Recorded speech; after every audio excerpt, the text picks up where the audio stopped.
Abah, maaf ganggu. Kenapa? Izin bertanya boleh?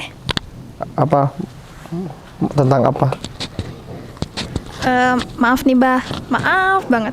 Saya kan jomblo, saya pengen tahu dong bah, perasaan abah gimana waktu pertama kali menikah? Pertama kali menikah maksudnya emang saya berkali-kali nikah apa? Bukan itu maksud saya. Waktu selesai akad nikah, gimana perasaannya? Oh, waktu selesai akad nikah. Ini ada yang nanya, ya mau ke sini? Enggak, udah. Boleh Abah bicara menjanggapi dulu? Hah? Iya, jangan ajak Abah bicara ya, maaf ya. Maksudnya setelah akad nikah? Ya, Perasaannya? Emang Ya. kenapa nanya gitu? ya pengen tahu aja bah, kan orang-orang tuh kebanyakan ya di media sosial gitu setelah akad nikah kan kebanyakan seneng, bahagia. Nah kalau abah gimana? Lega gitu ya? Ya lega Oh. gitu. Nggak tahu ya, mungkin kalau saya berbeda ya. Saya masih ingat, mungkin boleh tanya istri saya. Waktu setelah akad selesai sah gitu sama Pak Atik, itu nama mertua saya. Terus terang saya menangis. Mungkin menangis sejadi-jadinya ya. Bukan menangis terharu sebetulnya. Tapi saya membayangkan betapa tanggung jawab saya bertambah. Saya mengajak anak orang lain masuk ke dalam kehidupan saya. Istri saya maksud saya. Perempuan ini dibesarkan, diurus oleh orang tuanya bertahun-tahun. Nggak pernah dipukul sama ayahnya. Mungkin nggak pernah dimaki sama ayahnya. Lalu apakah saya bisa menjaga amanah itu? Itu satu. Jadi saya mengambil tanggung jawab gitu. Yang kedua, seingat saya gitu ya. Ini juga terjadi ketika anak pertama saya lahir, saya menangis juga.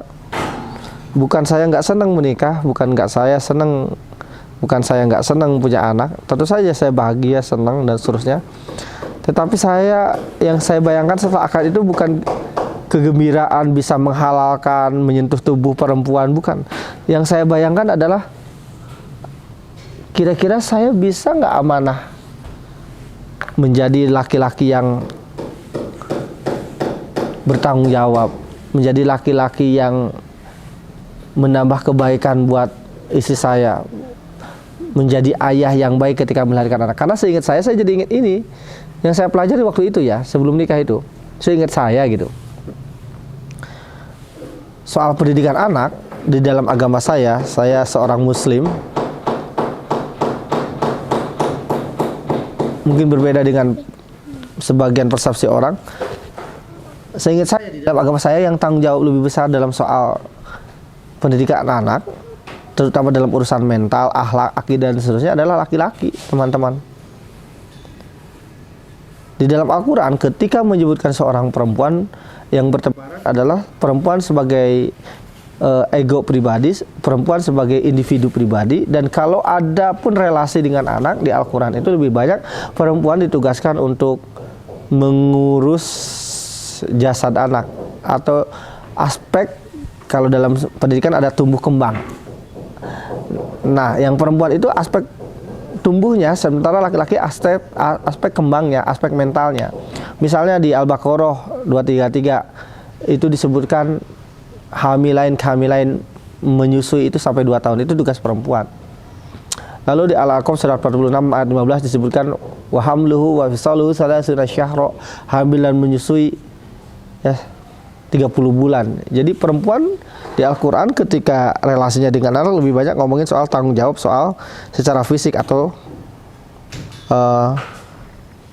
aspek dari kebutuhan tubuhnya. Sementara kebutuhan mental itu lebih banyak laki-laki.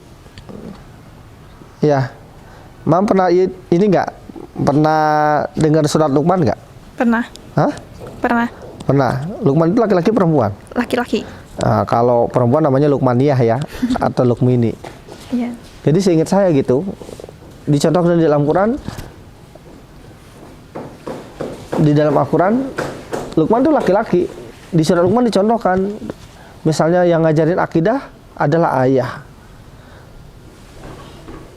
Ya bunayya la tusyrik billah. Di Al-Quran juga dicontohkan yang ngajarin sholat adalah ayah. Ya bunayya, ya. Kemudian innaha ing takum misqala habatin min khardal ya bunayya aqimis sholah. Itu surat Luqman gitu. Atau Ibrahim komunikasi dengan anaknya seperti Ismail di surat As-Saffat misalnya, itu juga ayah gitu. Ngajarin karakternya, ngajarin logika ketika disuruh menyembelih Ismail. Kan Nabi Ibrahim tidak ngomong aku disuruh Allah menyembelihmu, sini leher kamu, enggak, tapi ngajak anak berpikir logis, ya. Fangzur madataro, gimana menurut pendapatmu, semacam itu. Jadi seingat saya gitu ya, kenapa saya menangis? Karena nanti dalam banyak hal, akidah, ibadah, karakter, laki-laki yang ditanya pertama kali, bukan perempuan gitu. Seingat saya itu yang membuat saya justru menangis ketika awal akan menikah. Ya Allah, bantu hamba ya Allah, apakah hamba bisa ya Allah? Lalu saya bilang, bantu hamba ya Allah, Engkau mentakdirkan aku untuk menikahi dia, Engkau mentakdirkan aku punya anak, ya Allah, mampukan hamba untuk mengurus mereka ya Allah dengan amanah gitu. Karena saya tahu saya akan wafat, saya yakin kehidupan setelah mati ada, dan saya akan diminta pertanggungjawaban soal itu. Seingat saya juga tidak ada satupun dalil dari segi aspek dalam perspektif agama ya yang mengatakan urusan anak adalah hanya urusan perempuan, nggak ada. Kalau orang Indonesia suka pakai dalil ini, Mam pernah dengar nggak dalil? Ya sebenarnya bukan dalil ya. Al-umum madrasatul ula, pernah dengar nggak? Pernah. Apa artinya?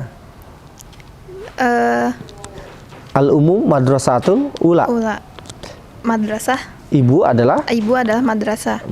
Madrasah ula pertama. Ibu adalah sekolah anak. Nah, itu sebenarnya bukan hadis. Itu pepatah Arab. Yang ngomong Said Ibrahim dalam sebuah syairnya gitu loh. Jadi kalaupun ibu madrasah, siapa kepala sekolahnya? Ya bapak lah, masa ojek online. Kecuali bapaknya ojol juga gitu. Jadi itu yang membuat saya justru entah kenapa pada saat setelah akan nggak ada perasaan lega itu, nggak ada perasaan euforia sambil jingkrak-jingkrak, saya malah nangis gitu. Apalagi bapak menurut saya baik banget. Ketika saya melamar istri saya malah punya penghasilan pun pas-pasan gitu. Bapak mertua saya percaya banget sama saya, tapi saya berjanji kepada bapak mertua saya dan istri saya, demi Allah saya nggak akan menyia-nyiakan anak bapak. Saya berjanji saya tidak akan menyakiti anak bapak gitu. Dan saya ke istri saya bilang, aku tidak akan menyia-nyiakan kamu insya Allah. Itu yang saya pikirkan. Maaf ya jadi cerita sedikit.